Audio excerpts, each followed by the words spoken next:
কিছুদিন আগে আমার ভাতিজার একজন করছে ডাক্তাররা, ওরা যেভাবে করে আমার ওই তুলনা থেকে আমি অনেক খুশি। আমি অনেক আপনার থেকে মন থেকে দোয়া অলরেডি এসে পড়ছে।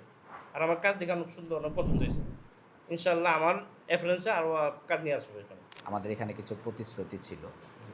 ব্যথামুক্ত, হুম, হুম। রক্তপাত ছাড়া, শিশুবান্ধব পরিবেশ। হুম। আমাদের কথার সাথে কি কাজের মিল পেয়েছেন? অবশ্যই, অবশ্যই।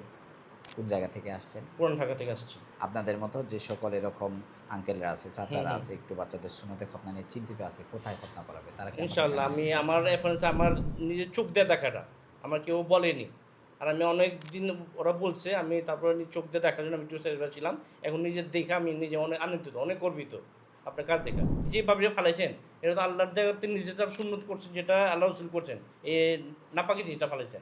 আর এটা ওরা ফালায় না। এর জন্য আমি এটা বেশি খুশি। আমি ১ম এ এসে বলছি যে, "এই মুখটা কেটে ফেলাবে?" তা আমি আপনার জিনিস দেখা চিন্তা করছি যে, আপনি হয়তো পোল্টায় দিবেন নাকি? না, আমার নিজের থেকে এত মনটা খুশি হয়ে গেছে যে, নাপাক জিনিসটা ফালাইছেন। এটা সবথেকে বড় বেটার। যদি একটা ডাক্তারখানা করলে নাপাক জিনিসটা ফালাইতে হবে। ওর এই চিন্তা থাকতে হবে, আল্লাহ রাসূলের সুন্নত, আল্লাহ রাসূলের নির্দিষ্ট যে এই নাপাক জিনিসটা শরীর থেকে সরাইতে হবে। কিন্তু সেটা আপনি করছেন। আমি খুশি অনেক। আমি অনেক আনন্দিত।